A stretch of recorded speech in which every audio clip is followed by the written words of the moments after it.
कर रहे हैं। द्वारका में निवास करने बड़ा ही शांतिप्रद है। वैसे शांत वातावरण में रह करके भगवान के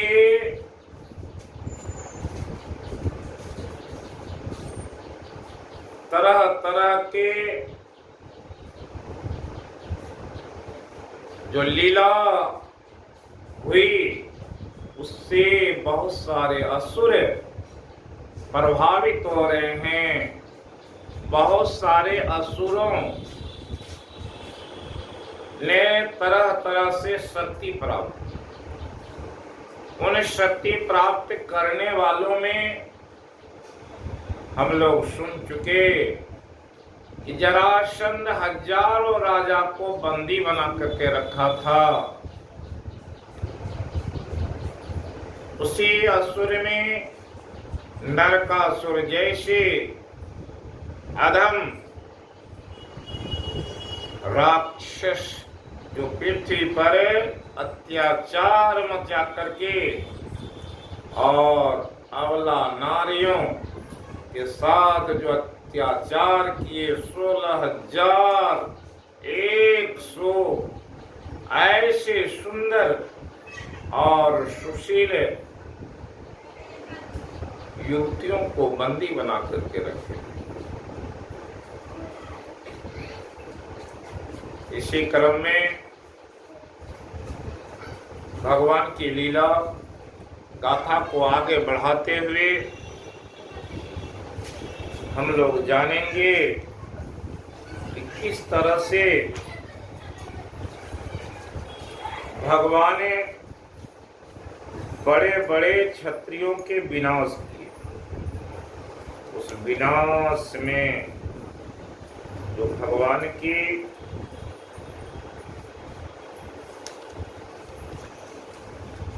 लीला है, समरासुर पर विजय पाने के बाद बानासुर की जो स्थिति थी संसार के लिए बड़ा भयावह था। बानासुर को भी शांत कर दिए। उनके हजारों हाथ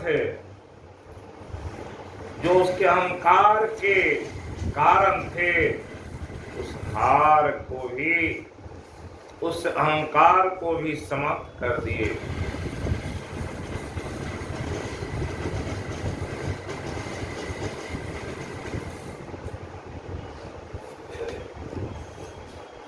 आगे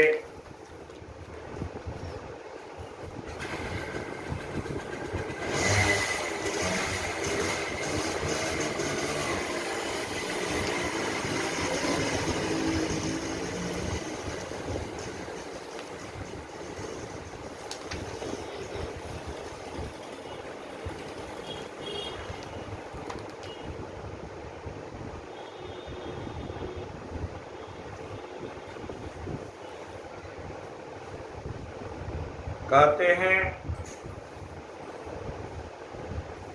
कि पौंड्रक नाम का एक राजा जो बड़ा ही दुष्ट प्रवृत्ति का है और भगवान से ईर्ष्या भाव रखते। उसका कारण कि उनके मित्र काशीराज थे। काशीराज की सेना भी बड़ी बलिष्ठ थी और काशीराज के सहारे वो भी भगवान के पीछे पड़े हुए।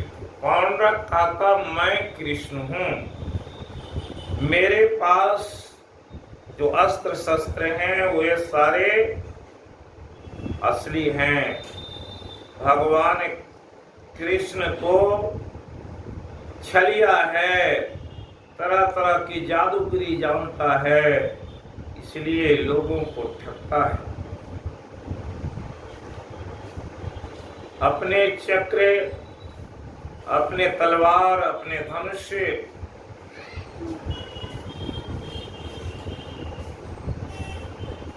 को वो कहते ये दिव्यास्त्र है।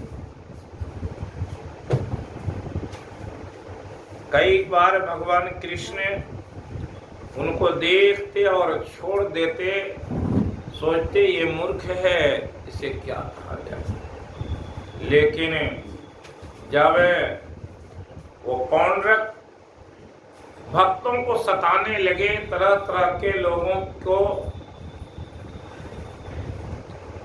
जब सुदामा जी गए उनके राज में, उसे भी बड़े कष्ट दिए और वो पौंड्रक उतावला हो चला था, कब हम कृष्ण को परास्त कर स्वयं भगवान का दर्जा प्राप्त कर लें।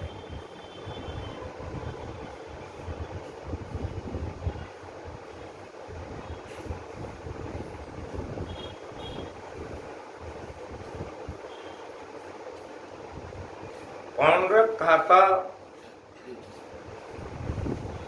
कि कृष्ण तो झूठ मूठ का मेरा नकल कर रहा है।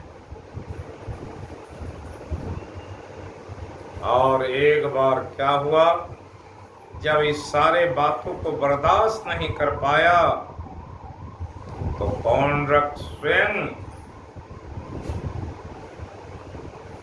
कहते हैं 2 अक्षोणी सेना लेकर के काशीराज जो उसके मित्र थे उसकी सहायता लेकर के द्वारका पर चढ़ाई कर दी। बलराम जी सुने तो उन्हें हंसी आ गई। भगवान भी सोचे कि अभी तक तो बड़े बड़े वीरों से, राक्षसों से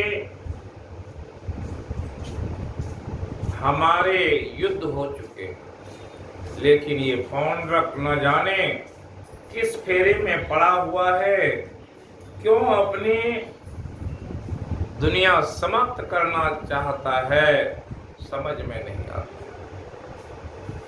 भगवान को अहंकार नहीं है, इसलिए भगवान तो शांत स्वभाव के हैं, सब पर दया करने वाले हैं, इसलिए पौंड्रक पर भी दया उनको आती थी। युद्ध में आएगा तो वो मारा जाएगा, हमारे दिव्यास्त्र के समक्ष टिक नहीं पाएगा, फिर उसकी क्या दुर्दशा होगी। वो काशीराज जो पौंड्रक को सामने रखकर उसके पीछे युद्ध की मनसा से आ रहा है, उसकी क्या गति होगी। इसलिए युद्ध के मैदान में भगवान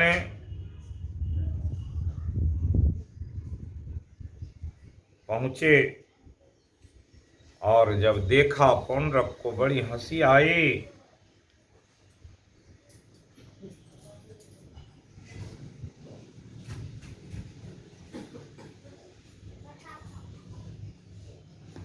कहते हैं कि पौंड्रक भगवान के युद्ध स्थली पर पहुंचते ही एकाएक अपने तरह तरह के अस्त्र शस्त्र से प्रहार कर दिए। भगवान ने पौंड्रक से उपहास भी किए। जब भगवान के जो अस्त्र जाते, पौंड्रक से कहा, तूने दूत के द्वारा कहलाया था कि मेरे चिन्ह, अस्त्र शस्त्र आदि छोड़ दो, सो अब मैं तुम्हें तुझ पर छोड़ रहा हूँ। तूने झूठ मूठ मेरा नाम रख लिया है, अतः मूर्ख अब मैं तुझसे उन नामों को भी छुड़ा कर रहूँगा। रही तेरे शरण में आने की बात, तो यदि मैं तुमसे युद्ध न कर सकूँगा तो तेरी शरण ग्रहण करूँगा। भगवान कृष्ण ने इस प्रकार पौंड्रक का तिरस्कार करके अपने तीखे बाणों से उनके रथ को तोड़ फोड़ डाला। चक्र से उसका सिर वैसे ही उतार लिया जैसे इंद्र ने अपने वज्र से पहाड़ों की चोटियों को उड़ा दिया।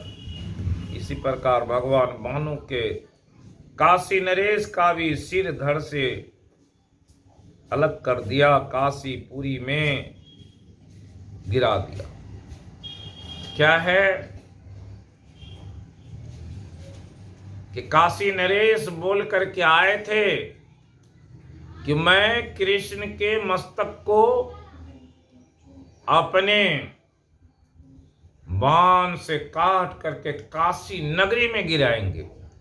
इसलिए भगवान ने लीला किए, काशी नरेश के मस्तक को काट करके काशी नरेश की राजधानी, जहां वहां की जनता उसे देखना चाह रही थी, वहां पर गिरा दिए।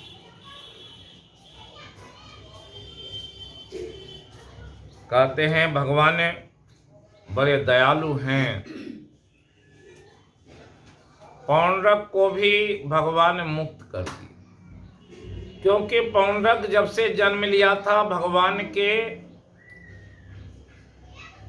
स्वरूप के अनुसार स्वयं अपने रूप को गढ़ता, तरह तरह के आयुधों को वो तरह तरह से धारण करके भगवान के नकल करता।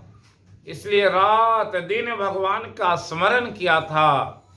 भगवान तो सबको सब दृष्टिकोण से देखते हैं। अरे तू विरोध ही किया, लेकिन मेरा तो स्मरण करते रहता था। इसलिए तुझे जो हमारे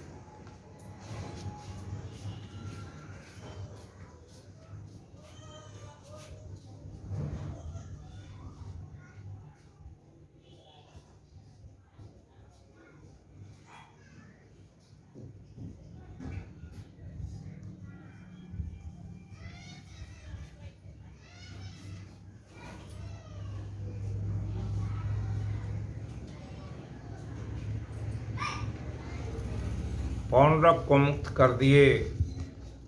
इस तरह से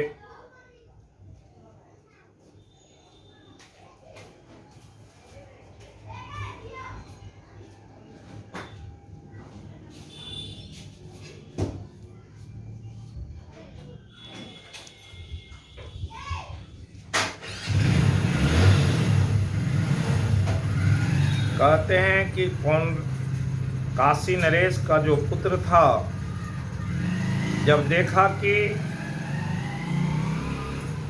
उनके पिता के सिर भगवान काट करके काशी में गिरा दिए, उनके पुत्र सुदक्षिण ने भगवान शंकर की आराधना की और भगवान शंकर से वर प्राप्त कर करके भगवान कृष्ण को समाप्त करने के लिए बहुत सारे भूत पिशाचों की सेना लेकर के द्वारका में आ गए और तरह तरह से वे भी उत्पात मचा रहे थे। भगवान जैसे ही उनके इस खेल को देखा, भगवान को बड़ी हंसी आई।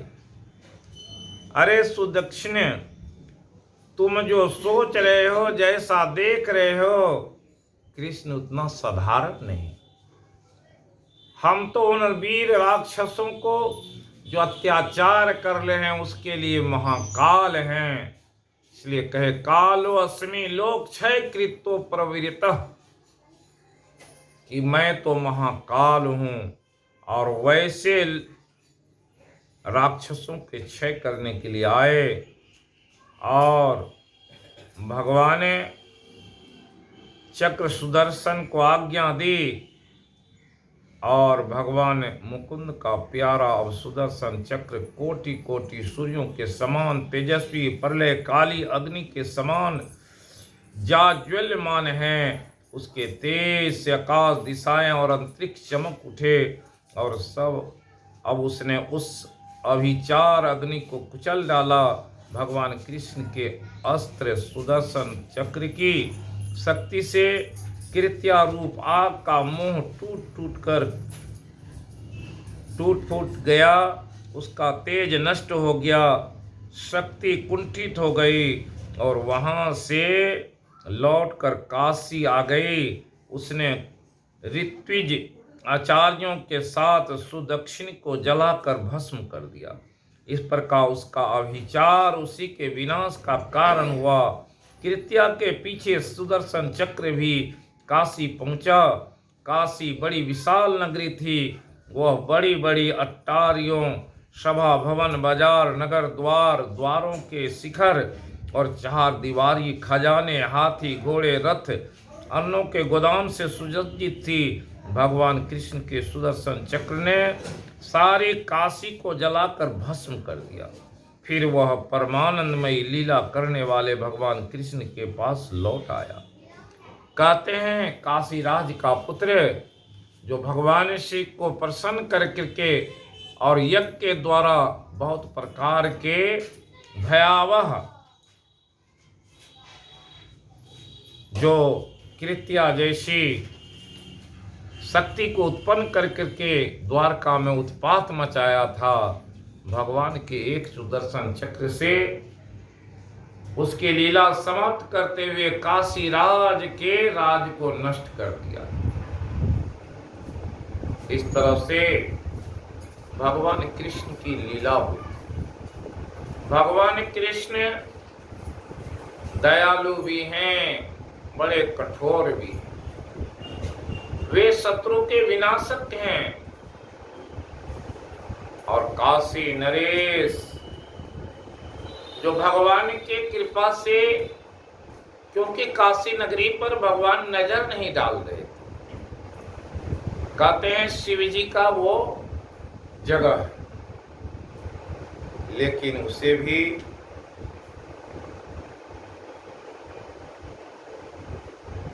कहते हैं उसी समय में जरासंध के लीला समाप्त करने के बाद अब युधिष्ठिर को अपने राजसूय यज्ञ की तैयारी होनी थी। उस तैयारी में भगवान को बुलाया गया, सारे वीर वहां एकत्र हैं। अब राजसूय यज्ञ कैसे हो, उसके क्या विधि होगी, किस तरह से क्या कार्य होंगे, सब को संपन्न करने के लिए युधिष्ठिर महाराज अपने कुल पुरोहित भगवान को पांचों पांडव बैठ करके विचार किए।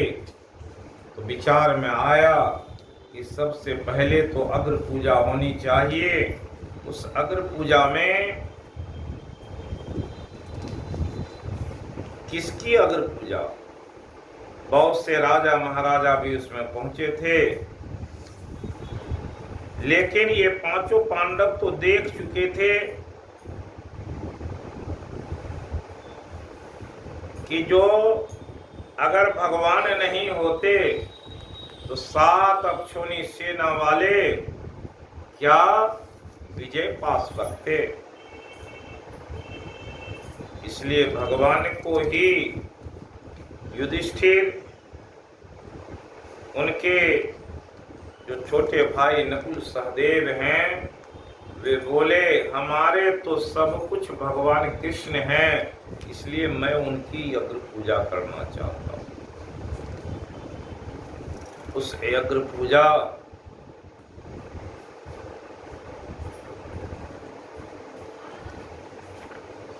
में भगवान तो बताए कि यज्ञ संपन्न करने के लिए उनके पास में धन भी नहीं था, और वह धन कहाँ से आवे। तो भगवान ने उसकी युक्ति बताए कि किस तरह से धन उपलब्ध हुआ, वो भी बता दिए। तो धन लाया गया और राजसूय यज्ञ की तैयारी हुई। उस राजसूय यज्ञ की तैयारी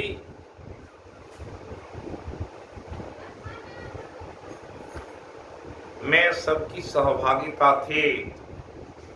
शिशुपाल भी उसमें आया था और बहुत सारे राजे महाराजे आए। कहते हैं कि भगवान की अग्र पूजा के नाम पर तरह तरह के विचार आने लगे। किसी ने कहा कि अगर यज्ञ पूजा हो तो किसके होने चाहिए। तो विचार में तरह तरह के टकराव हो रहे थे।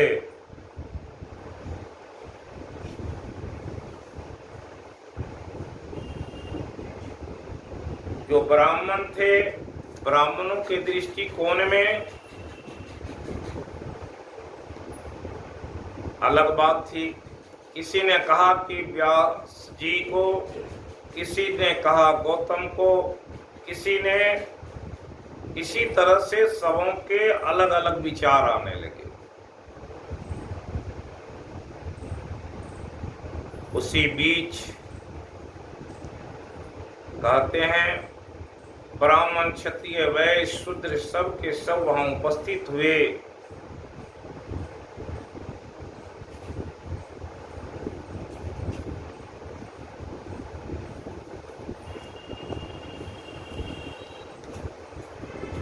जैसे ही शिशुपाल सुना कि नकुल और सहदेव बार बार बोलते थे अग्र पूजा भगवान कृष्ण की हो, क्योंकि वही हमारे सर्वस्व है। शिशुपाल उठ के खड़ा हो गया, अपने हाथ में तलवार लिया और सबों को ललकारते हुए बोला कि मेरे रहते कृष्ण की अग्र पूजा नहीं होगी। देश काल धन आदि जितनी भी वस्तुएं हैं उन सब के रूप में ये ही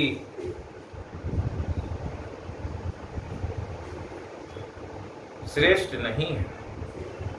भगवान कृष्ण पर तरह तरह के बातों को बोलने लगे। ये छलिया है, इसने बहुत सारे ऐसे कर्म किए, इन्होंने अपने ही परिवार के लोगों के यहाँ अपने विवाह किए, बहुत सारे 16,100 रानियों को इन्होंने छल करके लाया है। सामंतक मणि के लोभ में इसने सत्यभामा से विवाह किया है। इस तरह से बहुत सारी बातों का बखान करते हुए बोलते जा रहे हैं। जो भगवान कृष्ण के समर्थक वहां पर थे वे भी अपने हाथों में अस्त्र शस्त्र ले लिए। कुछ जो सज्जन थे वो उस सभा से बाहर निकल गए। कहते हैं भगवान सब कुछ सुन रहे हैं। भगवान एक बार उठकर बैठे, एक बार उठकर खड़े हुए और बोले कि देखो मैं तुम्हें हर बार क्षमा करते जा रहा हूं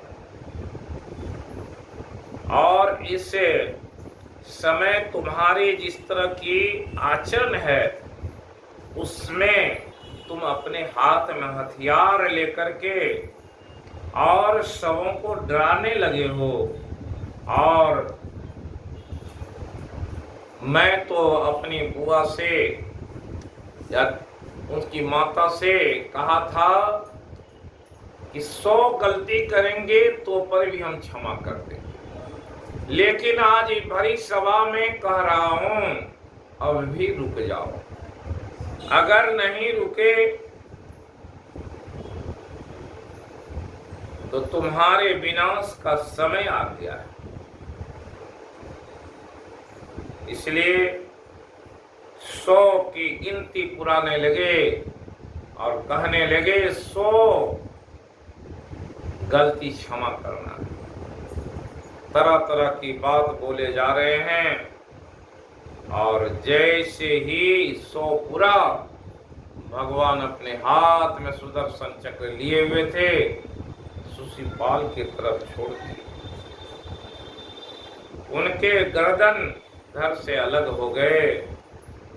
इतने बीच में कोलाहल हो गई, सारे राजा शांत हो गए और सब जो भी कुछ बोल रहे थे सभी भगवान कृष्ण की लीला को देख करके सब शांत होकर के उसमें भगवान के जय जयकार करने लगे।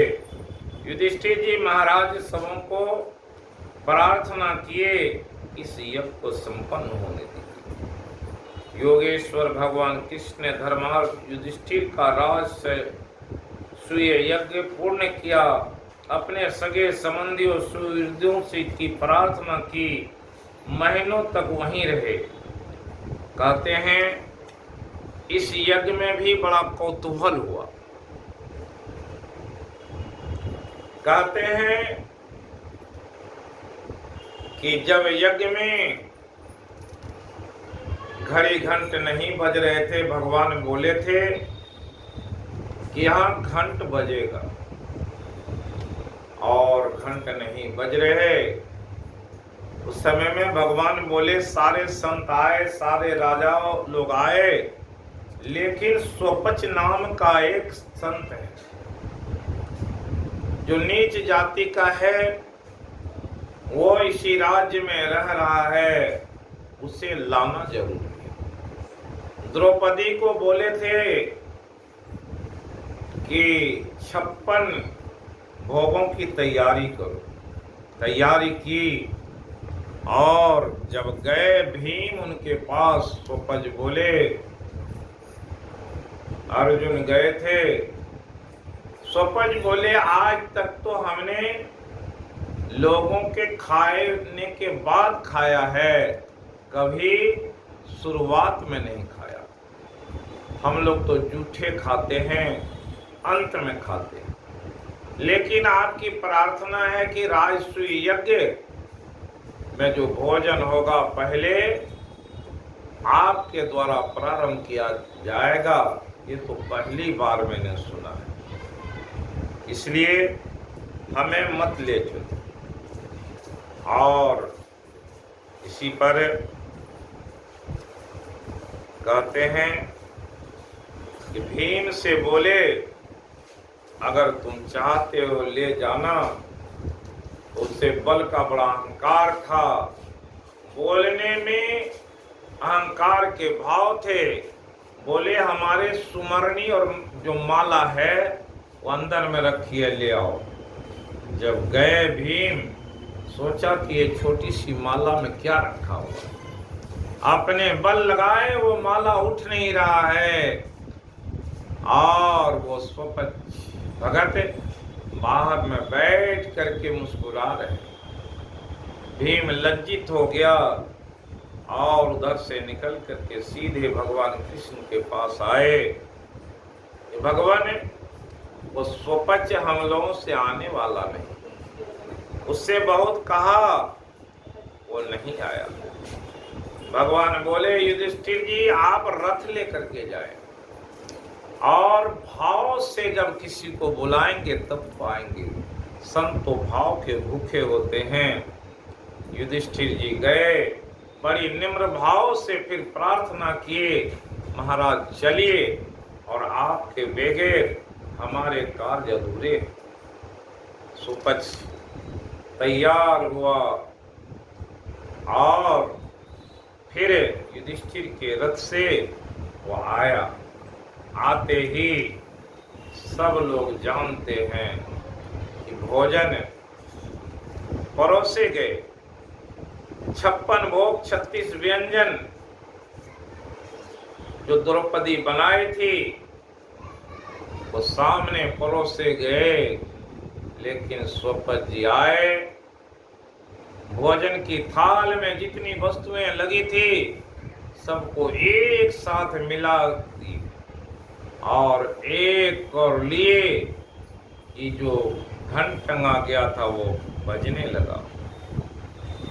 ठीक उसके बाद जैसे द्रौपदी देखी, अरे कोई भी कितने बड़े संत हों, लेकिन इसके अंदर में क्या भाव आया कि आखिर जाति के जैसे हैं वैसे ही तो किए। ये भाव आते ही सोपत जी अपने भोजन रोक दिए।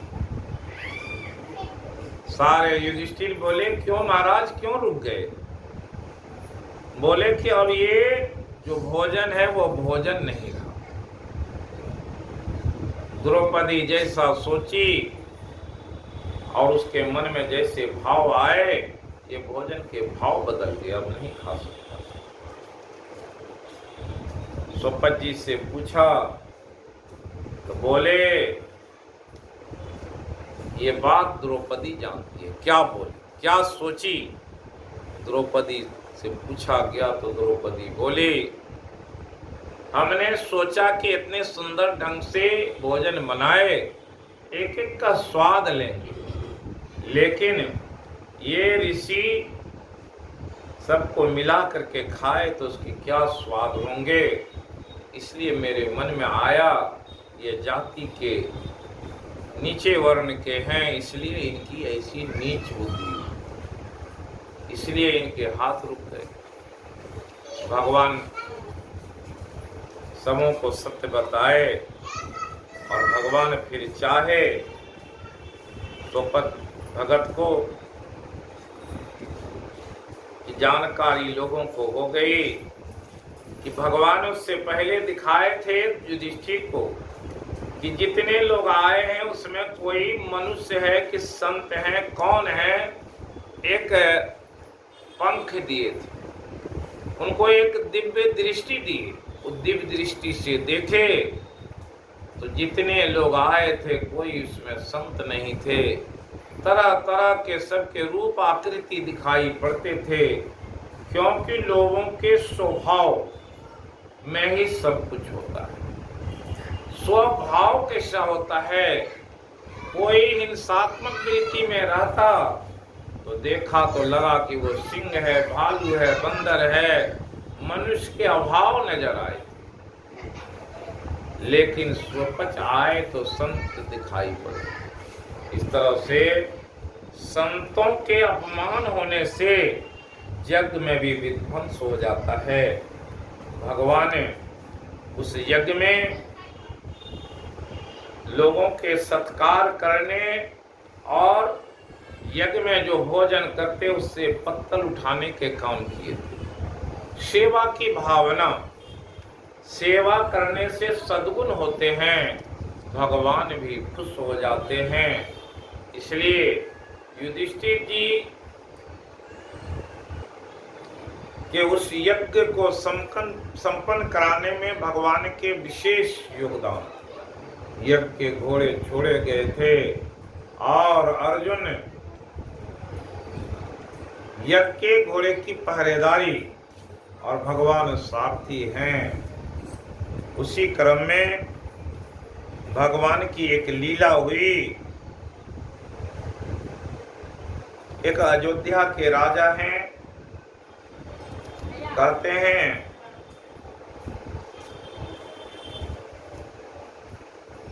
वो सुने कि भगवान सारथी रूप में आ रहे हैं और अर्जुन रथ की रक्षा कर रहे हैं, तो सोचा एक बार भगवान का दर्शन तो हो जाए। इसलिए राजा अपने पुत्रों को कहा कि मैं चाहता हूं कि भगवान कृष्ण से एक बार आमने सामने भेंट हो जाए और शरीर भी छूटे तो भगवान के सामने छूटे। इसलिए उस राजा ने अपने पुत्रों को आदेश दिया कि तुम ऐसा करो। सब लोग जान गए। राजा के पुत्र थे सुधन्व, वो जाकर के अर्जुन के उस घोड़े को पकड़ लाए, पकड़ करके ला करके बांध दिए जैसे ही बांधे तो अर्जुन को सैनिक समाचार दिए कि आपके रथ को अयोध्या के एक राजकुमार जाकर के बांध दिए। वो सोच रहा था कब भगवान उसके सारथी बन जाएंगे, लेकिन ऐसा हुआ कि अर्जुन स्वयं आए दूसरे सारथी सुधर्मा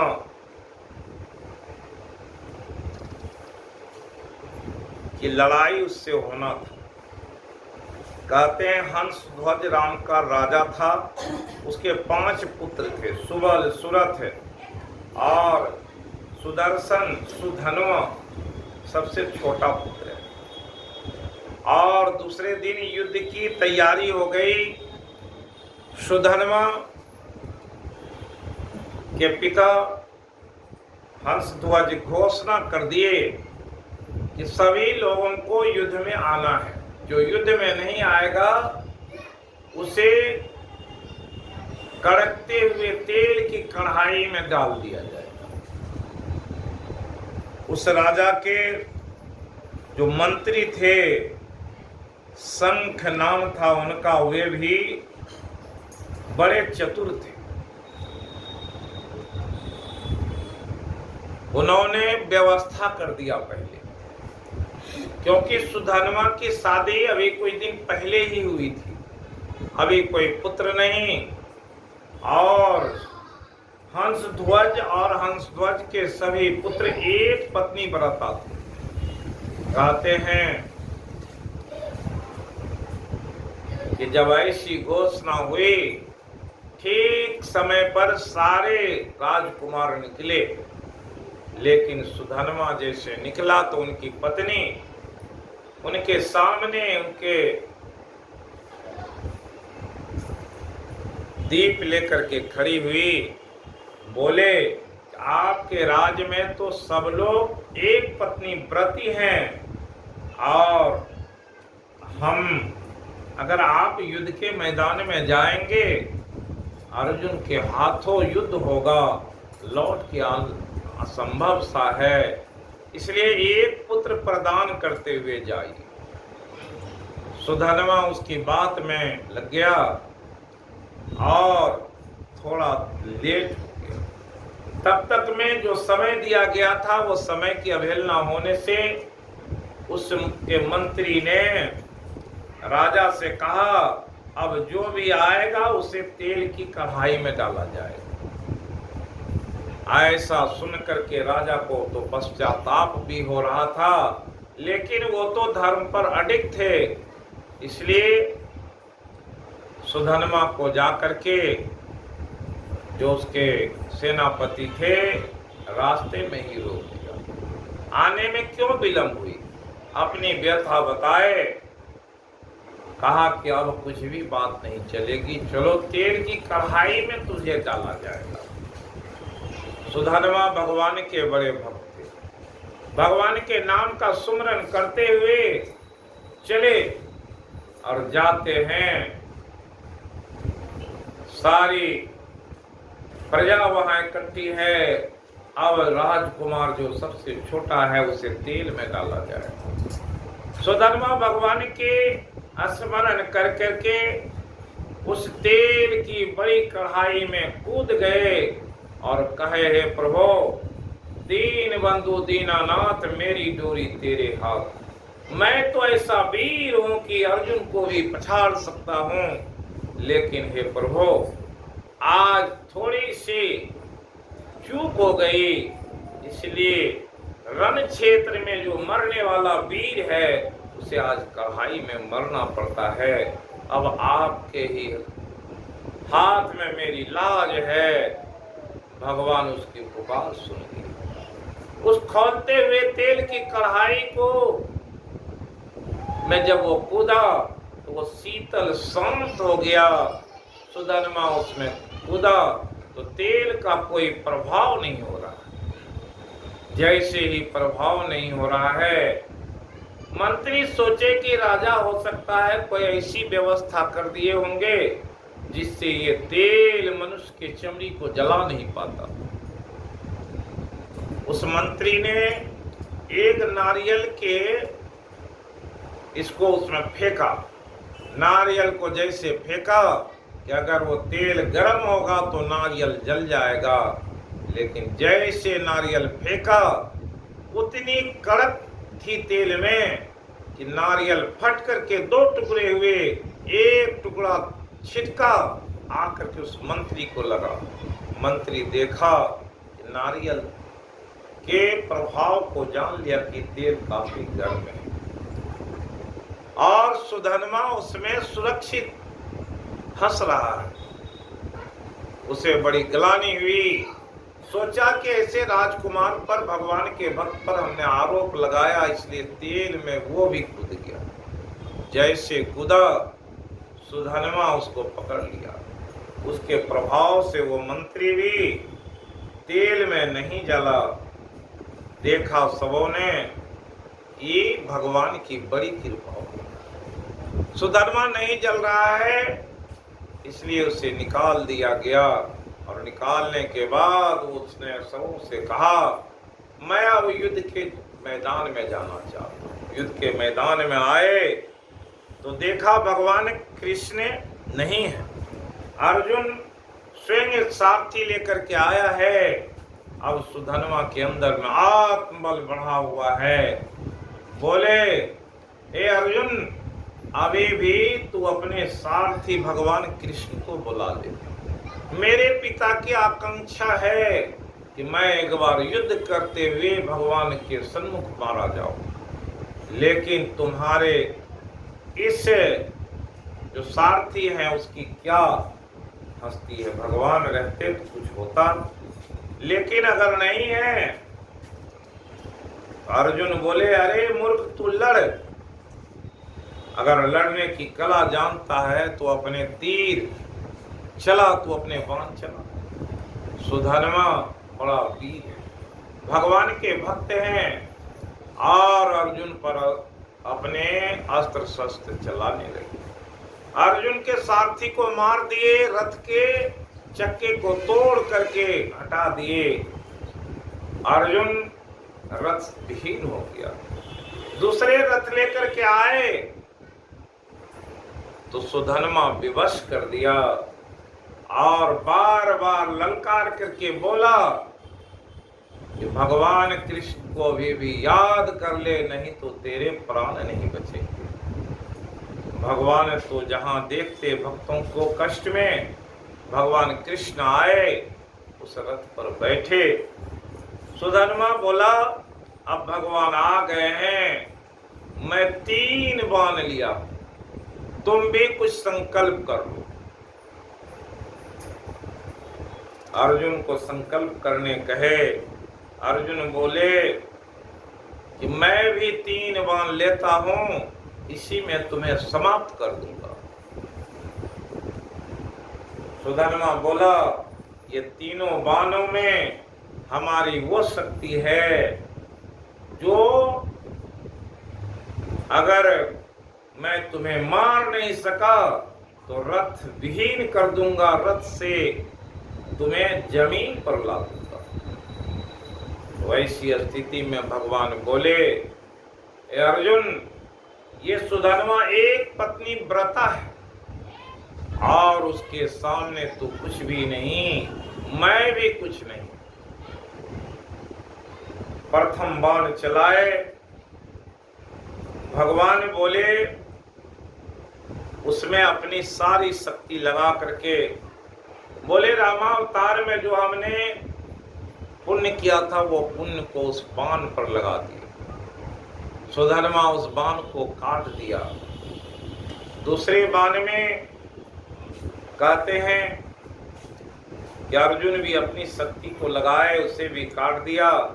तीसरे बाण में भगवान बोले, आगे में यमराज को बैठा दिए, बीच में ब्रह्मा जी हैं और अंत में भगवान स्वयं उस बाण पर है।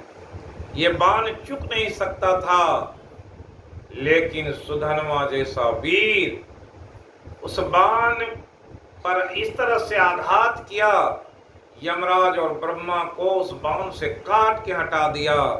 स्वयं भगवान कृष्ण जिधर बैठे थे उसका आह्वान कर दिया और बोले कि अगर भगवान इसमें नहीं रहते तो इसे भी निष्क्रिय कर देते, लेकिन हम भगवान तो हम भक्त हैं, और जब भगवान आ जाए तो मैं अपने आप को समर्पित करता हूँ। भगवान भी लीला किए, जो आधे बाण कटे थे वो बाण जाकर के अर्जुन को लगा, अर्जुन मूर्छित होकर के नीचे गिर गया। सुधन्वा के सिर धड़ से अलग हुए और भगवान ने उनके सिर को पकड़ लिए, अर्जुन से उसकी मूर्छा तोड़वाए और बोले ये मेरा भक्त सुधन्वा है।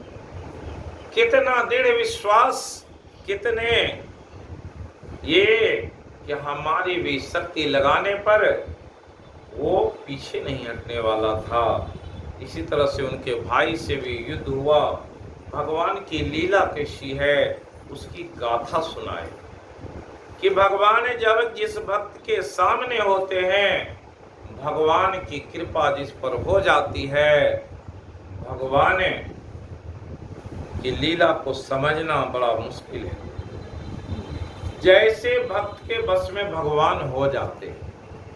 अर्जुन भी भक्त है, सुधन्वा भी भक्त है, दो भक्तों के बीच ऐसी लड़ाई और अपना मान टल जाए, भक्तों के मान को टलने नहीं देते हैं। इसलिए सुधन्वा के उससे एक पत्नी व्रता धर्म को सुदृढ़ कर दिए, संसार के लोगों को दिखा दिए कि धर्म की निष्ठा क्या है। जो धर्म पर आरूढ़ होते हैं, संसार के बड़े बड़े वीर भी उसका कुछ नहीं बिगाड़ सकते। इसलिए समर्पण की भावना को दिखाए, और ऐसे समर्पण की भाव में ही सुधन्वा का कल्याण हो गया और उनके पिता की जो इच्छा थी वो इच्छा पूरी हो गई, क्योंकि वे बूढ़े हो गए थे, अभी तक कृष्ण के दर्शन नहीं हुए। कृष्ण के दर्शन कर अपने को धन्य धन्य किए, और भगवान कृष्ण की एक से एक लीला है। उन लीलाओं में आपने अभी सुना, उसी लीला के अंतर्गत जो भगवान युधिष्ठिर को चक्रवर्ती राजा बनाना चाहते थे, बनाए,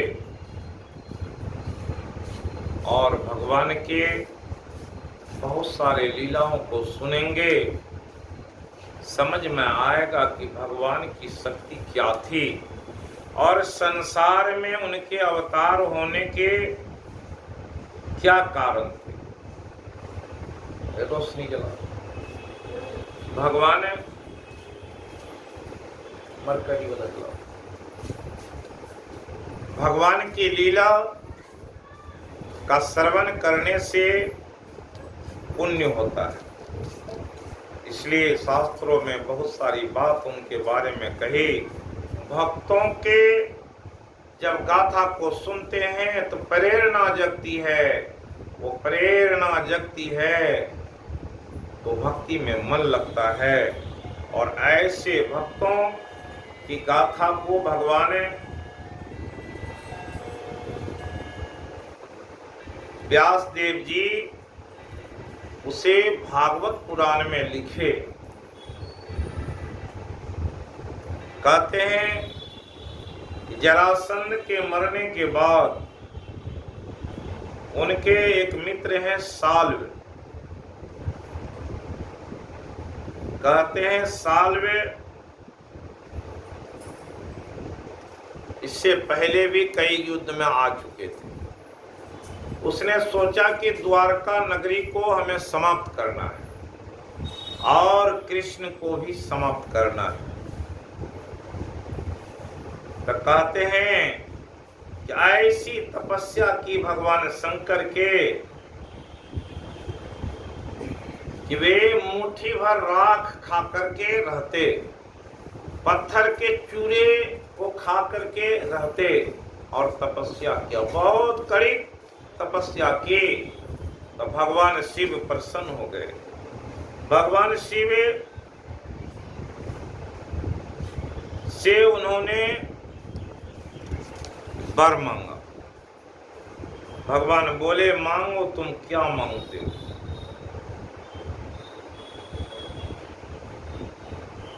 भगवान से मांगे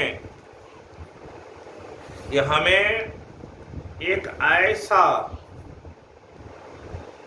विमान दीजिए और जो विमान मन की गति से चले, जहां जाना चाहे वहां जाए और इतना मजबूत हो कि उसका भेदन कोई पृथ्वी पर के कोई देवता और कोई राक्षस, कोई साधारण जीव भी नहीं कर सके।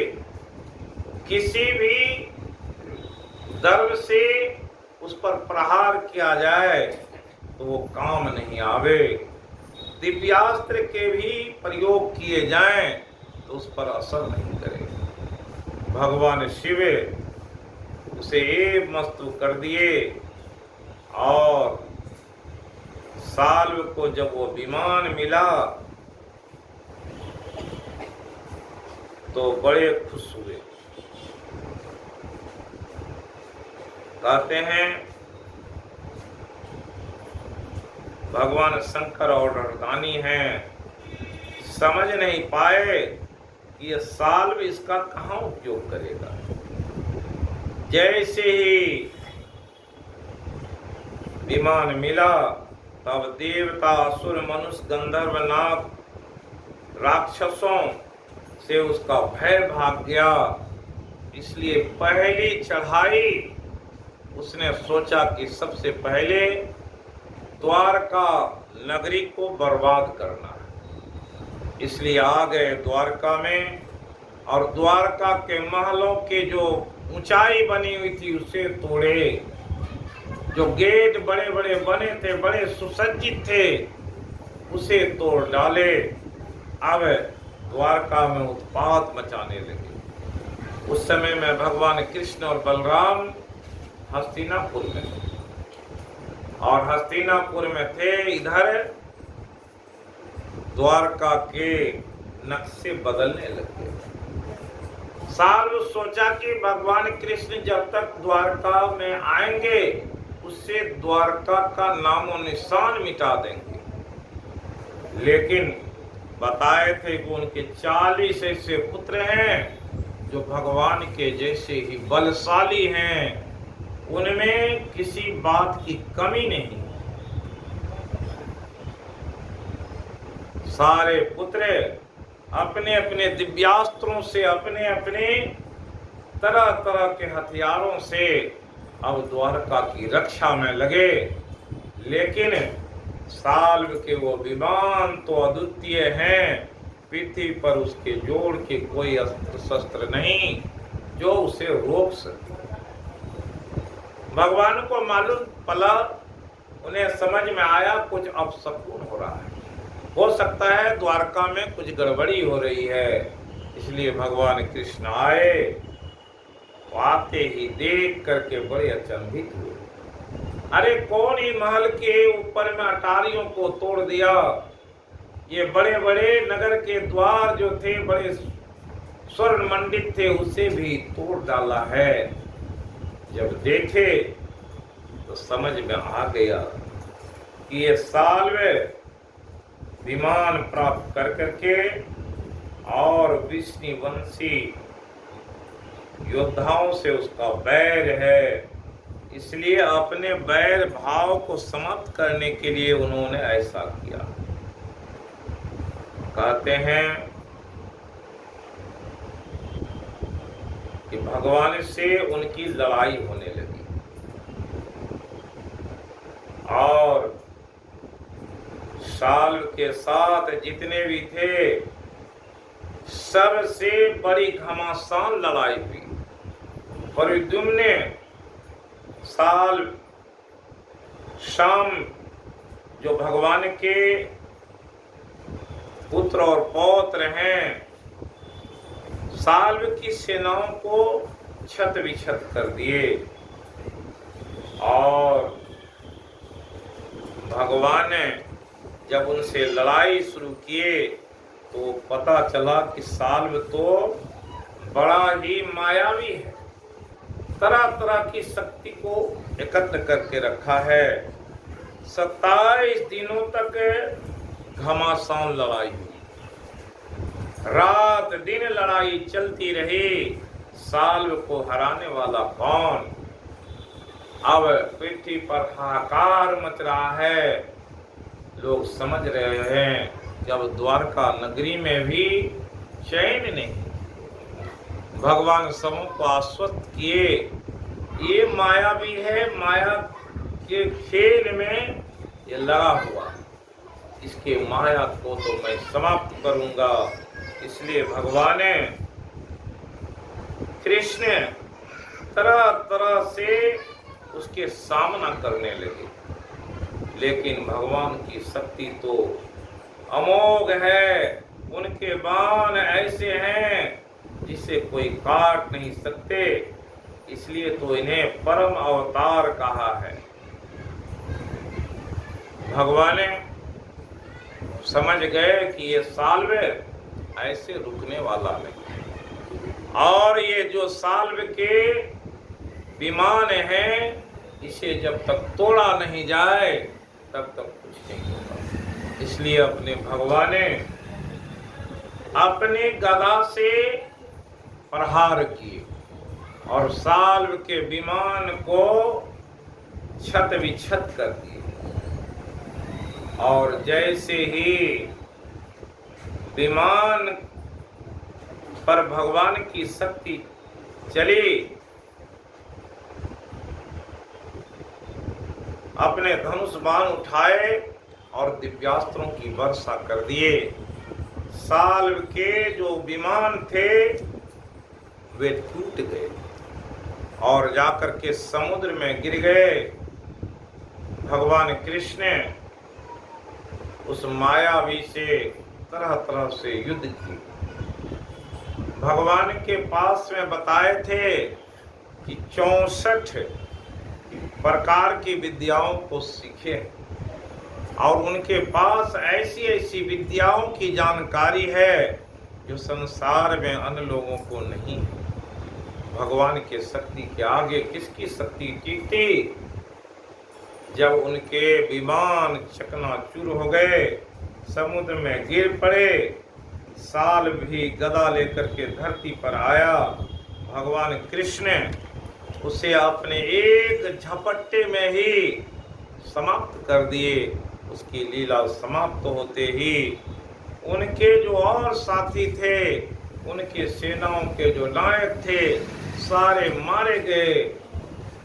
और वैसी स्थिति में साल्व से संसार के लोगों को मुक्ति दिलाई। साल्व भी और साल्व के परिवार वाले समझ भी नहीं पा रहे थे कि ये ग्वाला उसे हरा देगा, लेकिन उस ग्वाले में वो शक्ति, इसलिए उन्हें परम अवतार कहा गया। कि साल्व जैसे वीरों को हराने वाला कौन? संसार में कोई वैसी शक्ति न थी। इसलिए भगवान की लीला को समझना बड़ा भारी है। भगवान आए थे क्यों? यदा यदा ही धर्मस्य ग्लानिर्भवति भारत अभ्युत्थानम धर्मस्य तदात्मानं सृजाम्यहम् परित्राणाय साधूनां विनाशाय च दुष्कृतां धर्म संस्थापनार्थाय संभवामि युगे युगे। भगवान के संकल्प है, जब जब धर्म की हानि हो जाएगी, हर जगह अधर्म के अत्याचार के बिगुल बजने लगेंगे, तब मैं अपनी शक्ति को धारण करके आऊंगा। वो परम शक्ति लेकर के आए थे जो साल वनासुर, भौमासुर, नरकासुर जिसे कहते, और जरासंध को समाप्त कर करके जगत के कल्याण के लिए धर्म के राज की स्थापना कर दी। और ऐसे राज को स्थापित करने वाले उस भगवान की गाथा शास्त्रों में गाई गई। भगवान की ऐसी गाथा को सुनने के लिए लोगों के पास में समय का, ये कलयुग का प्रभाव हो गया है। कलयुग में क्या स्थिति आई, आज के दिन में धर्मों की ऐसी स्थिति हो गई जो लोग भक्ति नहीं करना चाहते। भक्ति करने से लोग डरते हैं, इसलिए तो कहा कि आज स्थिति यह है कि तप, दया, दान, शौच और कहते हैं ये सारे का अभाव हो गया। जहां भी जाएं तपस्या का भाव है। दान देने की प्रवृत्ति लोगों में समाप्त हो गई है। दया का अभाव है, और सबसे बड़ा जो है पवित्रता का अभाव होते जा रहा है। आज कलयुग के प्रभाव से धर्म लुप्त हो गए। इसलिए बहुत पहले कहा गया कि जब कलयुग के विशेष प्रभाव हो जाएंगे तो वेद मार्ग लुप्त हो जाएंगे और पाखंड के मार्ग का उदय हो जाएगा। और जहाँ पाखंड होता है वहाँ लोगों की भीड़ लग जाती है। क्यों? कि भक्ति की बात तो वहाँ होती नहीं। वहाँ तरह तरह के, आज भागवत के जहाँ कार्यक्रम होते हैं वहाँ क्या होते हैं, तरह तरह की झांकियाँ निकाली जाती, तरह तरह के बात बोले जाते, ऐसे बात बोले जाते जिससे लोगों की रुचि बढ़े। और रुचि बढ़ाने वाले उस कार्य को सुखदेव जी महाराज भागवत में कहे, ये तो विषय है कि संसार के लोगों की अति क्या है, या सार संसार में विषय विष आकुल धिय, विषय के विष को पी करके सभी लोग व्यथित हैं। और ऐसे व्यथित जो चित्त है उससे भगवान के चिंतन कैसे होगी। इसलिए सबसे पहले तो विषय के विष से दूर रहना चाहिए। इसलिए भगवान दिखाए कि आज के युग में क्या है, भगवान ने लोगों को एक दर्शन दिया। 16,108 पत्नियां हैं, सबों से 10-10 पुत्र उत्पन्न हुए। इसके क्या कारण थे? भगवान जानते थे कि समय आएगा तो जन बल की विशेष आवश्यकता है। जिसके पास जितना बल होगा, जितने आदमी होंगे, उसके बल उतने ज्यादा होंगे। इसलिए भगवान के परिवार में ही 1,61,000 पुत्र हैं। और इतने बड़े भगवान तो धर्म की स्थापना किए तो लोगों को ये भी समझाए, अगर धन बढ़ जाएगा तो विनाश के कोई न कोई आसार नजर आएंगे। अगर परिवार में भी लोग बढ़ जाएंगे, जनसंख्या बढ़ जाएगी, तो परिवार में भी क्या होता है, कलह के कारण बन जाते, जिससे उस परिवार की भी दुर्गति होती, नष्ट होती। इसलिए अंतिम में अपनी लीला समाप्त करने के समय में दिखा दिए। जितनी शक्ति, जितनी भक्ति, सब कुछ वहाँ थी, लेकिन जब भगवान की लीला हुई, विनाश के कारण बने, तो किस तरह से ऋषि के श्राप लगे, सब आपस में ही कट भर करके समाप्त हो गए थे। इसलिए भगवान ने साल्व जैसे अत्याचारी को भी समाप्त करके शांति के वातावरण में तो आए, लेकिन उसी समय में कहते हैं कि उनके भाई थे जिसका नाम दंतवक्त था। वह दंतवक्त भी अपने को बहुत बड़ा वीर समझता था। शिशुपाल साल पौंड्रक के मारे के जाने के बाद जो है दंतवक्त सोचा, अरे ये ग्वाला है, ये हम लोग तो राजपूत राजा के संतान हैं, इसलिए अपनी हाथ में खुले तलवार लेकर के और भगवान कृष्ण को ललकारने के लिए वो निकला। भगवान कृष्ण जब मिले तो भगवान कृष्ण से बोले, तुम मेरे मामा के लड़के हो, इसलिए तुम्हें मारना तो नहीं चाहिए, परंतु एक तो तुमने मेरे मित्रों को मार डाला है, दूसरे मुझे भी मारना चाहते, इसलिए मतिमंद आज मैं तुम्हें वज्र कर्कश गदा से चूर चूर कर डालूंगा। और इस तरह से दंतवक्त बोलते हुए भगवान के सामने आ गया और उससे युद्ध करने के लिए ललकारने लगा। भगवान बोले, अरे मैंने तो बड़े बड़े राक्षसों को समाप्त कर दिया, बड़े बड़े वीरों की स्थिति बदल दी, और तुम तो एक साधारण से व्यक्ति हो, अब तुम्हारी क्या गति होने वाली है। दंतवक्त, तुम अभी भी शांत होकर के चले जाओ, गदा की मार से तुम परिचित नहीं हो, अगर एक गदा की चोट लग जाए तो वहीं खून बवन करके मर जाओ। लेकिन उसके बाद में समझ में नहीं आई और भगवान के सामने आकर के और अपनी गदा से ललकारने लगा। भगवान तो बड़े दयालु हैं, भगवान के एक गदा के प्रहार से ही दंतवक्त गिर पड़ा और खून की उल्टी करने लगा और वहीं उसके प्राण के पखेरु उड़ गए। इस तरह से भगवान की शक्ति अमोघ शक्ति है, जिसे कौन रोक सकता है।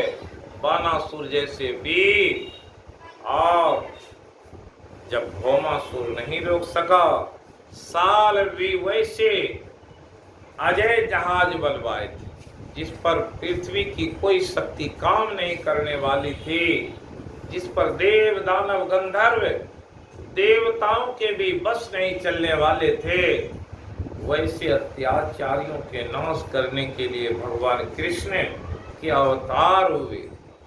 अवतार इसलिए हुए 16 कलाओं से पूर्ण कहा गया। भगवान राम को भी दूसरे से सहायता लेकर के रावण पर विजय करना पड़ा था, लेकिन भगवान कृष्ण किसी से कहीं सहायता नहीं ली। स्वयं वो अपने पूर्ण शक्ति से विद्यमान थे। जहाँ जैसे शक्ति की आवश्यकता हुई वैसी शक्ति का प्रभाव दिखलाए। साल्व के जो विमान थे उस पर शिव जी के जैसे वर दिए थे कि तुम्हारे उस विमान की क्षति कोई नहीं कर सकते। कृष्ण तो स्वयं भगवान है, भगवान के आगे किसकी भाव चलेगी, इसलिए तो भगवान अपने गदा से उस विमान को चूर कर दिए और अपने सारंग धनुष पर जब बाण चढ़ाए तो ऐसे अग्नि की लपट निकलने लगी तो दुनिया में हाहाकार मचाने लगा था। इसलिए अपने धनुष बाण पर चढ़ा करके जब बाण चलाए तो साल जैसे वीर के भी छक्के छूट गए, उनके सामने टिक नहीं पाए। इसलिए भगवान के लीला को समझना बड़ा भारी है। आज विदेशों में भी लोग भगवान कृष्ण को जानने लगे। भारत के ऐसे धर्मशास्त्र को पढ़ करके और ऐसी ऐसी गाथा को जब जाने तो समझ में आया कि भगवान कैसे अवतार, परमा अवतार कहा उसके बाद जो अवतार हुआ, उन सारे अवतारों में भगवान कृष्ण के जैसे कोई अवतार नहीं हुए। और ऐसे दिव्यास्त्र वाले भगवान आए, लोगों को अमन चैन की नींद प्रदान की। आज के दिन में भगवान की वो जो उन शास्त्रों में कहे, जो गीता में कहे, आज के दिन में भी वो वचन लोगों को प्रिय लगते हैं, क्योंकि आज से 5251 साल पहले जो भगवान बोले, आज वैसी घटना घट रही है। इसलिए कहते हैं कि भगवान की लीला गाथा को सुनने के लिए भागवत में कहा। भागवत में तरह तरह के उपाख्यान के माध्यम से भगवान लोगों को समझाए कि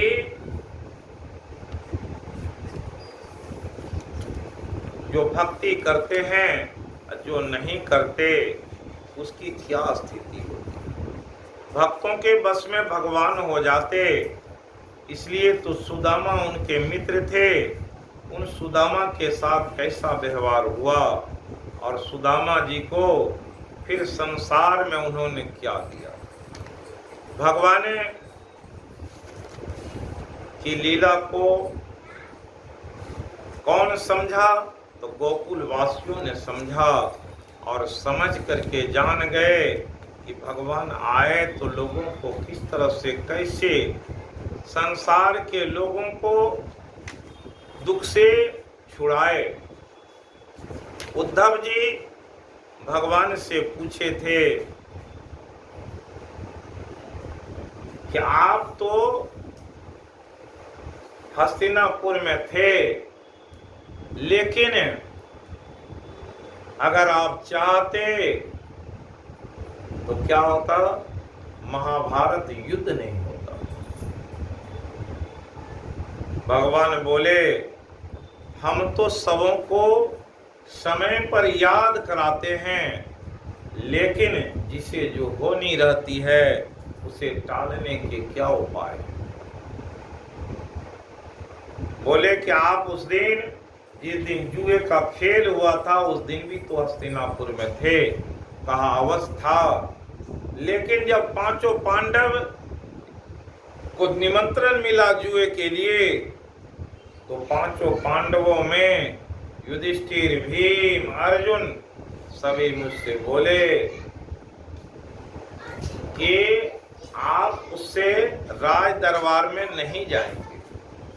अरे आप तो ग्वाले हैं, आप गैया चराने में निपुण हैं, आप अस्त्र शस्त्र की शिक्षा लिए हैं, अस्त्र शस्त्र चला सकते हैं, लेकिन ये जुए की गोटी से कभी भेंट नहीं हुई, चौसर के खेल कभी देखे न खेले। ये राज दरबारियों के खेल हैं, उसमें भूल से भी हस्तक्षेप नहीं करना। भगवान बोले कि अगर देखना कि वो लोग किसी प्रकार के चाल चलेंगे तो मुझे याद जरूर कर देना। होता क्या है, हर व्यक्ति को अपने आप पर जब अहंकार का भाव चढ़ जाता है, तो युधिष्ठिर समझते थे मैं तो बड़ा विद्वान हूँ, मैं बड़ा सोच समझ के काम करता हूँ, धर्मराज कहलाता हूँ। इसलिए उन्होंने सोचा हमारे सामने कोई इधर से उधर नहीं कर सकता। चौसर के खेल खेलने में युधिष्ठिर बड़े माहिर थे। भीम, अर्जुन, नकुल, सहदेव सब सोचते थे कि अब भैया ऐसा सोचते हैं तो वो जो सोचे अच्छा है, इसलिए भगवान पर रोक लगा दिया। और जब ये लोग गए जुआ खेलने के लिए, तो दुर्योधन तो चालाक था, इसलिए शकुनी को रखा। तो इन लोगों को भी कहना चाहिए, जब आप अपने राज दरबार में दूसरे की सहायता लिए हैं तो हमें भी कृष्ण को बुला लेना चाहिए। लेकिन ये लोग समझ नहीं पा रहे थे, वो कृष्ण कोई साधारण वाला नहीं है, वो तो स्वयं भगवान हैं। उनके लीला के आगे किसकी लीला चलेगी। इसलिए क्या लीला हुई कि सारे पांडव हार गए और बुद्धि इतनी भ्रष्ट हुई, इतनी मति मंद हुई कि अपनी पत्नी को भी दांव पर लगा दिया। और जब हार गए तो द्रौपदी को विश्वास है कि वो कृष्ण है, वो कृष्ण सबके दुख को हरने वाले हैं, वही तो हमारी रक्षा करेंगे। जब 3 महारथी उधर हैं, भीष्म, पितामह, द्रोण और कृपाचार्य को कहे कि आप लोगों के समक्ष ऐसे अत्याचार के काम हो रहे हैं, आप लोग इसे रुकिए, ये अनीतिपूर्ण काम है, ये नीति नहीं है। तो भीष्म ने सिर झुका लिए, द्रोणाचार्य सिर झुका लिए और सिर झुकाने में कृपाचार्य भी कसर नहीं किए। निराश होकर के अपने पतियों की ओर देखा तो सारे पति सिर झुका लिए। तो फिर भगवान के तरफ, हे जगतपति, हे द्वारकाधीश, आप तो सबके दुख को दूर करने वाले हैं, और इसलिए अपने दोनों हाथ उठा करके बोले, हे द्वारकाधीश, अब मेरी लाज बचाओ। द्वारकाधीश क्या किए, स्वयं वस्त्र के अवतार हो गए और द्रौपदी के चिर को ऐसे बढ़ाए कि दुशासन खींचते रह गया और उसे कहना पड़ा ये नारी है कि साड़ी है, और संसार को जना दिया कि जो भक्त हमारे ऊपर समर्पण के भाव रखते हैं, जो समर्पित हो जाते हैं, तो मैं उसे निहाल कर देता हूँ। द्रौपदी को उद्धार कर दिए और द्रौपदी के साथ जैसा भगवान कृष्ण के हुए, वैसी लीला को सुनने से लोगों में बड़ा भाव आ जाता है कि भगवान की कैसी लीला है। जब महाभारत युद्ध समाप्त हुआ तो भगवान पहुंचे द्वारका। तो रुक्मिणी जी बोली कि भगवान आपने तो बहुत अच्छा काम किया, महाभारत युद्ध करवा दिया, लेकिन इस युद्ध में क्या अनाचार, क्या अत्याचार हुआ, आप उस पर ध्यान नहीं। जो अपराधी नहीं थे, जिसका कोई कसूर नहीं था, उसे भी आपने मरवा दिया। भीष्म पितामह क्या किए थे, उसे मरवा दिए। द्रोणाचार्य तो बड़े अच्छे महापुरुष थे, उसे मरवा दिए। और जो दानवीर कर्ण था, उसे भी आप मरवा दिए। भगवान बोले तो मैंने कुछ नहीं किया। स्वनिर्मितो निर्विष्टो भुंक्ते भूतेषु तद्गुणान्।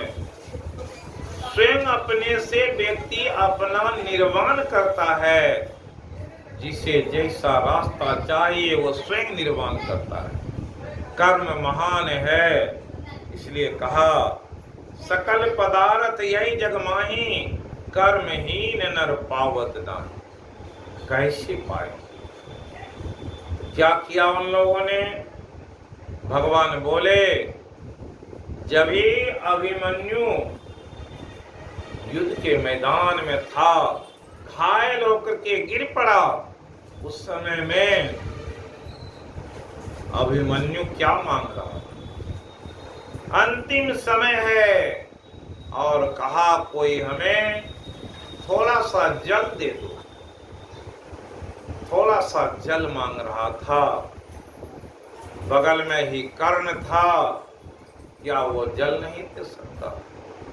उसकी बाण में वो शक्ति थी कि वहीं गंगा को प्रकट कर सकता था, लेकिन उसने सोचा इसे मरने दो।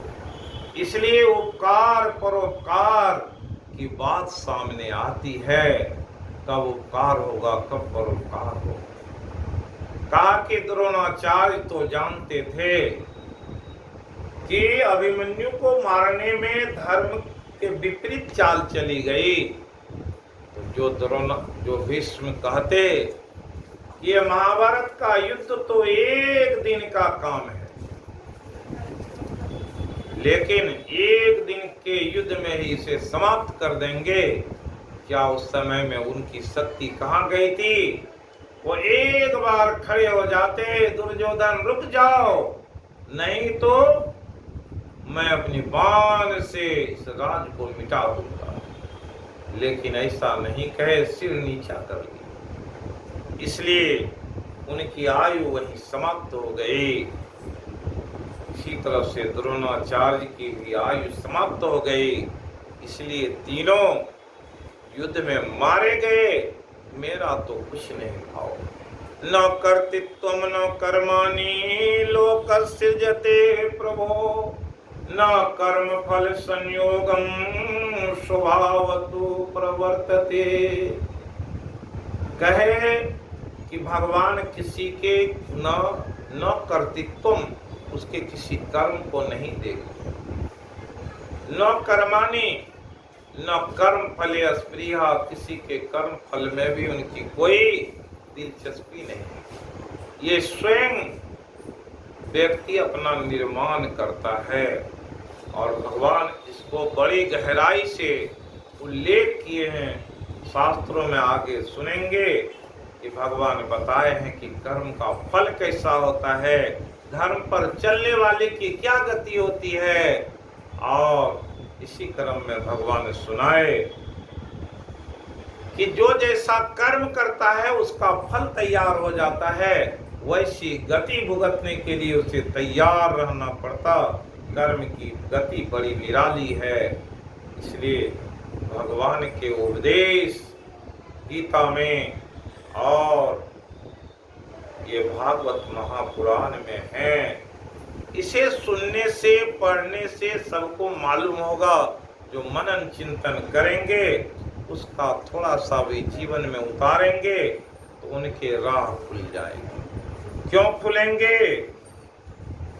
ये आत्मा और परमात्मा के भेद को जो जान लेता है और दया और धर्म को जो जान लेता है, इसलिए धर्म की परिभाषा पहले भी बताए कि कहा धर्म प्रोजित के तो अत्र निर्मत्सरा नाम सताम वैद्यम वास्तवमत्र वस्तु शिवदम तापत्रय उन्मूलनम। तीनों तापों से अगर बचना चाहते हैं तो दो चीज मिटा दें। क्या है?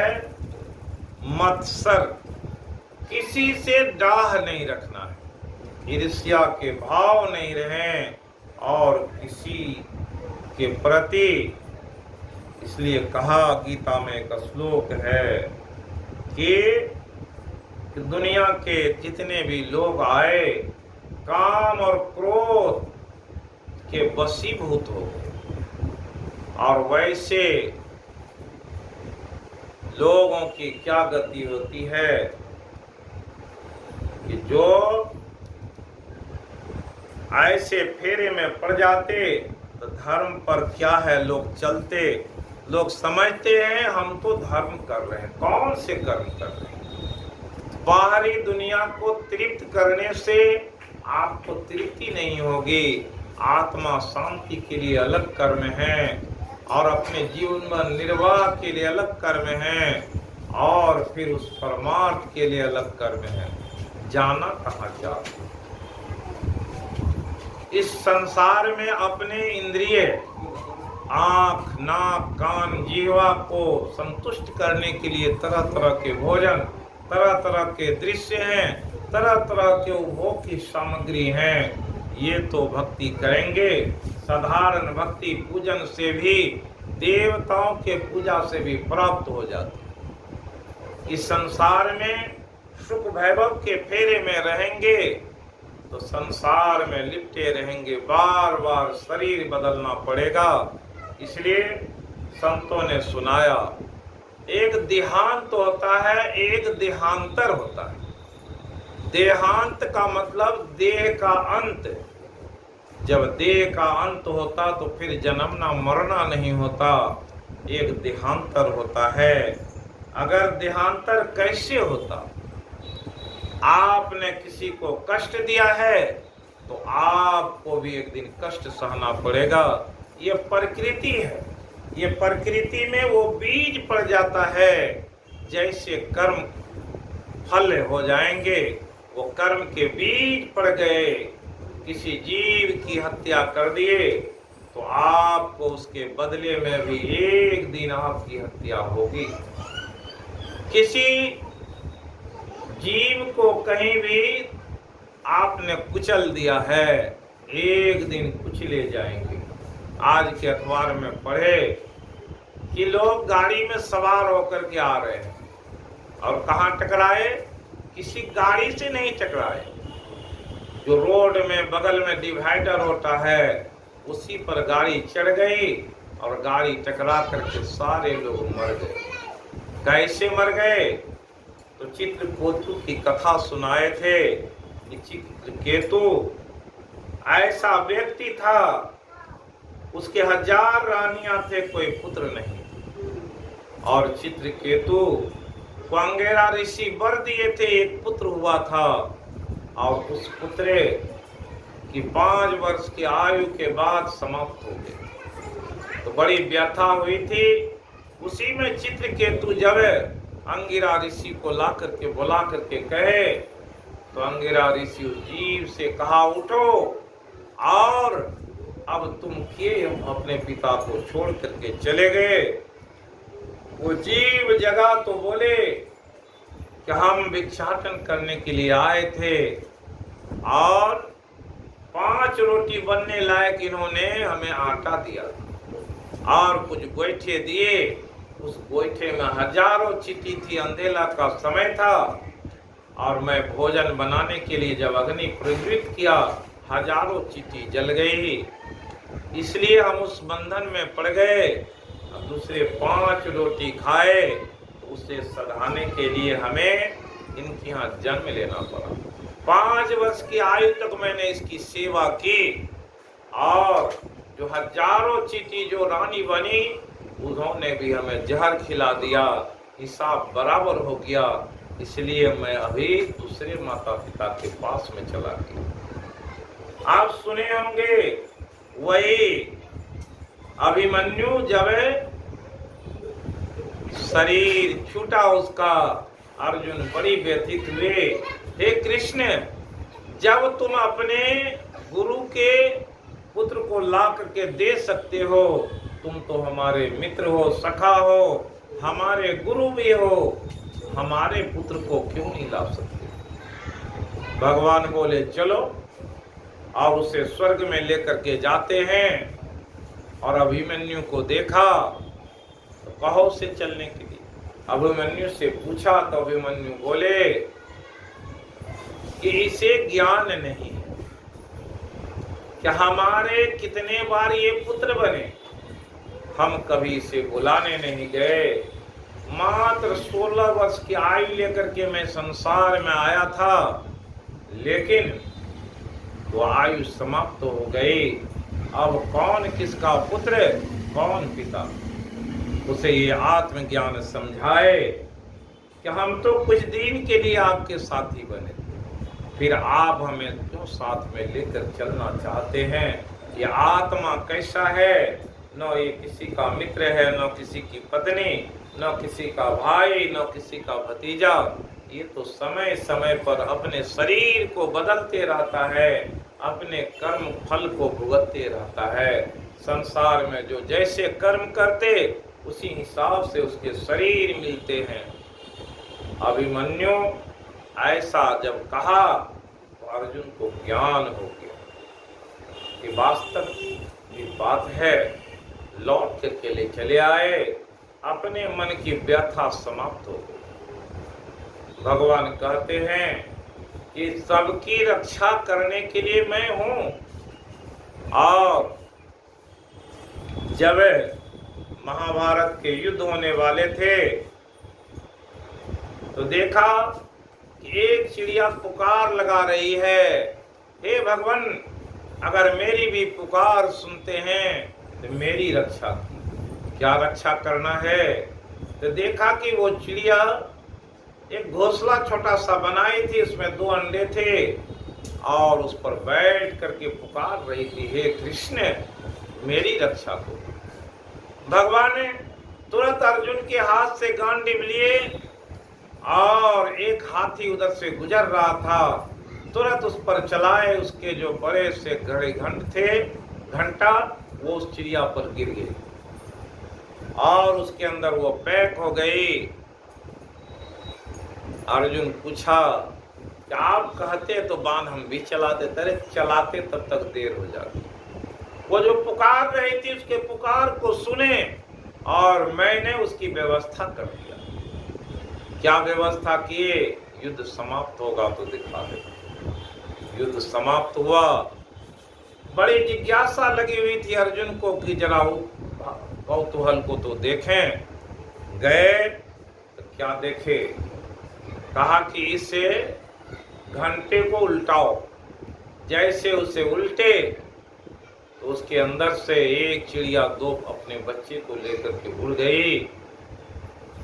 भगवान दिखाए कि ये महाभारत युद्ध हुआ, इतनी सेना इस मैदान में रही, इस घंटे को किसी ने हिलाया नहीं, क्योंकि मेरी नजर उस पर लगी हुई थी, इसलिए उसकी सुरक्षा हो गई। हम तो एक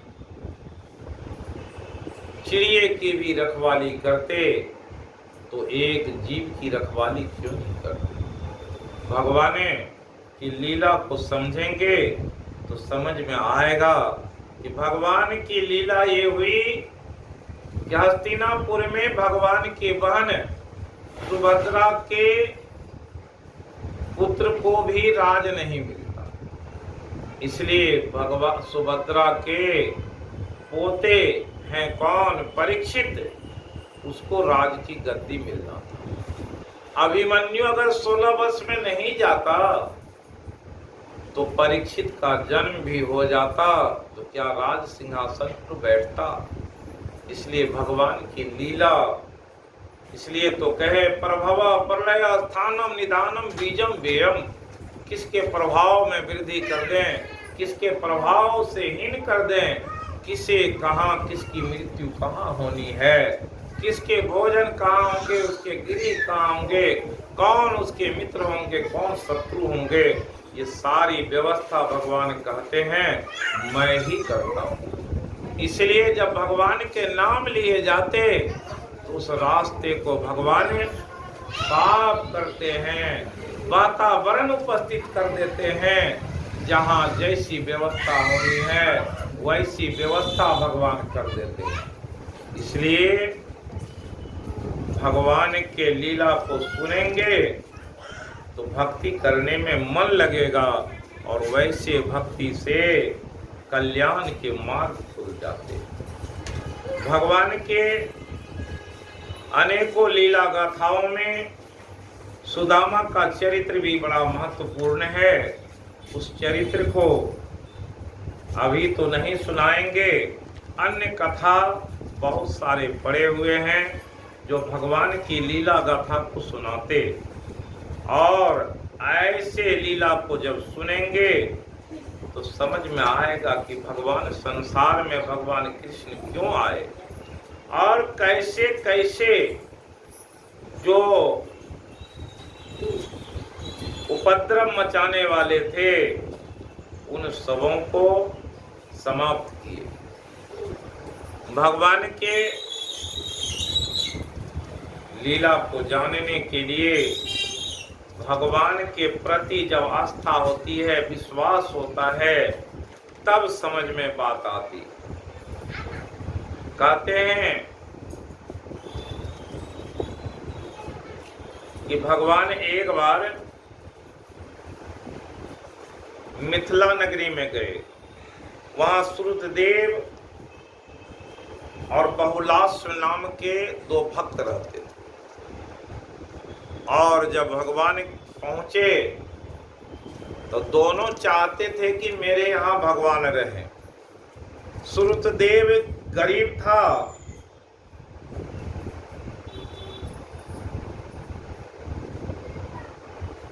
और ब्राह्मण था। वो हमेशा सोचा करता कि भगवान कभी आवे, महीनों दिन हमारे रहें और मैं उनकी सेवा करूं तो बड़ा जीवन निहाल हो जाए। दूसरे बहुलास्व जो है वो राजा है। राजा के यहाँ भी जाना है और एक ब्राह्मण भक्त के यहाँ भी जाना है। भगवान जाए तो किसके यहाँ जाए? दोनों उसी तरह से आतुर थे और दोनों के यहाँ भगवान गए और दोनों के यहाँ अपने सहचरों के साथ गए और गृहस्थ अनेक प्रकार के उद्यम करके वो ब्राह्मण भगवान की सेवा की। बड़े आनंदित हैं, बड़े खुश हैं कि भगवान हम पर कृपा किए। बहुलास भी उतने ही आनंदित हैं क्योंकि भगवान उनके यहाँ भी गए। वहाँ राजसी सेवा है तो यहाँ गरीबों की सेवा है। भगवान दोनों के आनंद ले रहे हैं, अपने दो रूप बना लिए और समय आया, महीने दिन तक के भगवान के साथ है। बड़े बड़े भक्त हैं, सब तृप्त हो रहे हैं और भगवान की लीला गाथा सभी गा रहे हैं। जब चलने के समय आए उस समय में कहते हैं कि बहुलास्व ने तरह तरह के उपहार देकर के भगवान को विदा किए और इधर जो श्रुतदेव था वो भी भगवान को विदा किए। श्रुतदेव तो कुछ भी नहीं दिए, लेकिन भगवान ने दोनों की बड़ी बड़ाई की, दोनों को संतुष्ट कर दिए। भगवान ऐसे दयालु हैं, भक्तों पर जब दया होती है तो क्या गरीब के घर क्या अमीर के घर, कोई ऋषि मुनि है कि कोई स्वपत जैसे है, सबकी सेवा में भगवान पहुंच जाते हैं। इसलिए जो उसे पुकारता है वैसे भाव से भक्ति करता है तो भगवान कहीं भी चूकते नहीं। भगवान की लीला अपरंपार है। जो जो चाहते, अपनी माता यशोदा से पूछे थे तुम्हें क्या चाहिए, जब अपनी माता से भी पूछे तो क्या है, दोनों के भाव में अंतर है। यशोदा तो भगवान कृष्ण को भगवान समझती है और उसके लिए आतुर है, हे प्रभु आपके दर्शन कैसे हो। इसलिए उन्होंने कहा जब मेरे प्राण छूटने लगेंगे तो उस समय में आप हमें दर्शन देंगे, आप मेरे समक्ष हो। लेकिन जब अपनी माता से पूछे कि बताओ तुम्हें क्या चाहिए, मैं भगवान हूँ, समस्त प्रकृति मेरे अंदर में है, जो भी तुम्हें चाहिए तुम मांग लो। तो माता क्या मांगी? देव की मांगी। जब हमारे 6 पुत्र मारे गए हैं वे 6 पुत्रों को ला करके दो। ये है इंद्रिय तृप्ति। और यशोदा क्या की? अपने मोक्ष की गति मांगी। जब आप सामने होंगे और प्राण छूटेंगे तो हमें मोक्ष मिल जाएगा, जन्म मरण के चक्कर छूट जाएंगे।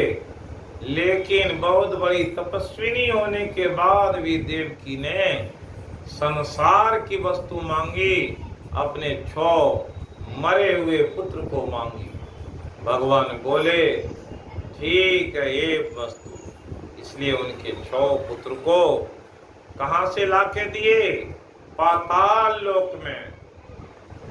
जो बलि के यहाँ उनके पुत्र थे वहां से उन पुत्रों को ला करके अपनी माता को दिए। माता सभी पुत्रों को देख करके संतुष्ट हो गई और उनके अंदर में जो भाव थे, उन बच्चों को गोद में लेंगे, उनको थोड़ा प्यार करेंगे। और भगवान बोले ये जहाँ से आए हैं फिर लौट के चले जाएंगे, इसलिए उनके दर्शन कराए, माँ की जो अभिलाषा थी उसको पूरा करो। यही हमारी स्थिति है। संसार में हम लोग भी आए, मनुष्य शरीर पाए हैं। ये मनुष्य शरीर से क्या करना है? भोजन किए, शयन किए, बाल बच्चों की परवरिश किए, ये तो हर शरीर में हुआ है। सोना, खाना, पीना और सुख भोगना तो हर शरीर में है, लेकिन मनुष्य शरीर में विशेष ज्ञान के लिए है। ये शरीर 84 लाख योनियों के अलावे में है। इसलिए भगवान के नियम को जानेंगे, प्रकृति के नियम को जानेंगे। ये कहाँ लिखे हुए हैं शास्त्रों में? प्रकृति के विपरीत दिशा में चलेंगे तो प्रकृति आपको वो भुगतवा के रहेगी। इसलिए कहे स्वभाव जैन कौनते निवद स्वयं कर्मणा न कर तुम इच्छसी यन मोहात करिष्ये अब स्वपि सब। कि स्वभाव है मनुष्य का जैसा, उस स्वभाव के अनुसार सभी अपने परिवार के पीछे पड़े हुए हैं और अपने परिवार के भरण पोषण पालन में लगे हुए हैं। जब जानेंगे ये परिवार के एक एक सदस्य कौन है, सभी आपके पूर्व जन्म के कर्जदार हैं। मनुष्य शरीर में आए तो सारे कर्जदार आकर के इकट्ठे हो गए हैं।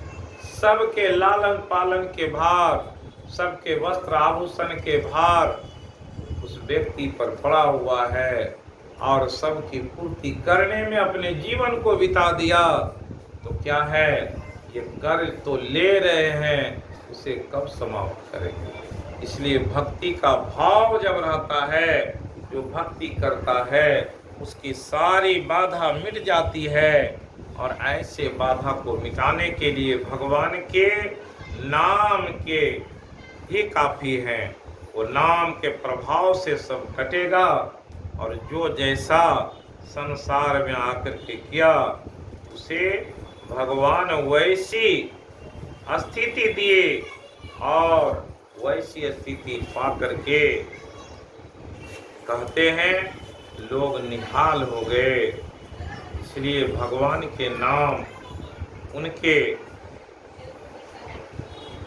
एक संत गाए कि संतन के संग लागरी तेरी अच्छी बनेगी, अच्छी बनेगी तेरी किस्मत जगेगी, होए बड़ो तेरो बागरी, संतन के संग पूर्ण कमाई राम चरण अनुराग रे।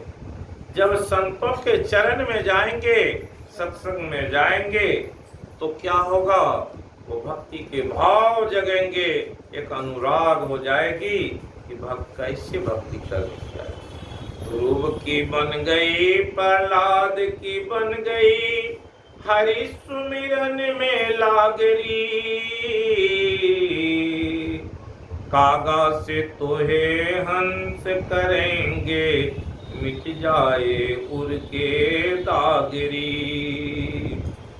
ये क्या है? सत्संग लोगों की प्रवृत्ति बदल देते हैं। जब मालूम होता है कि धर्म क्या है, धर्म लोग समझते हैं कि थोड़े बहुत पूजा कर लिए, हम गए बाबा धाम में जल चढ़ा लिए, किसी मंदिर को में जा कर के पूजा कर लिए, सत्यनारायण भगवान की कथा रोज कराए तो क्या उससे भगवान खुश हो जाएंगे?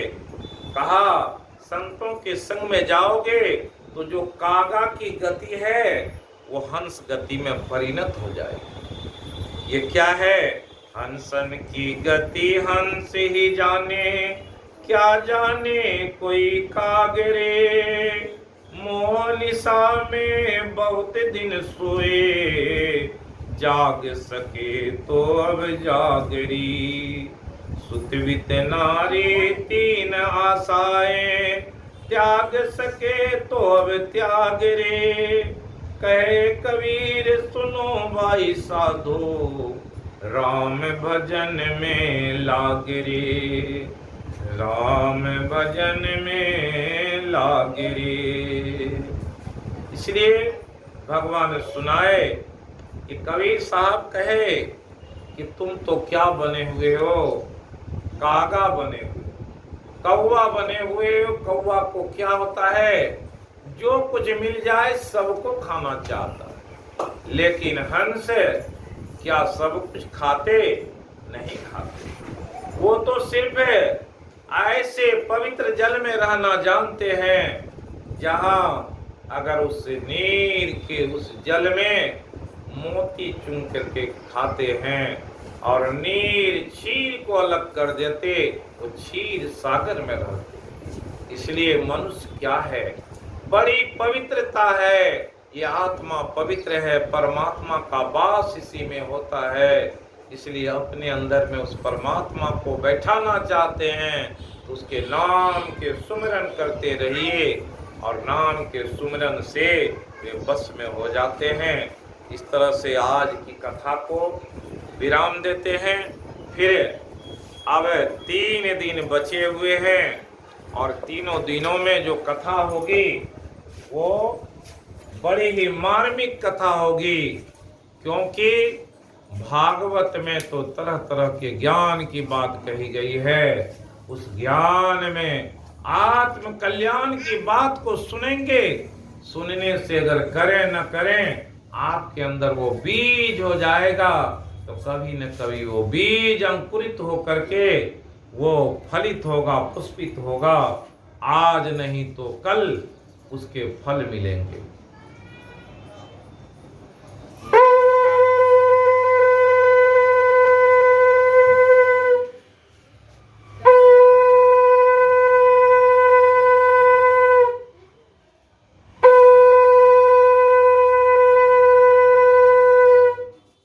जय श्री कृष्ण, जय श्री राधे।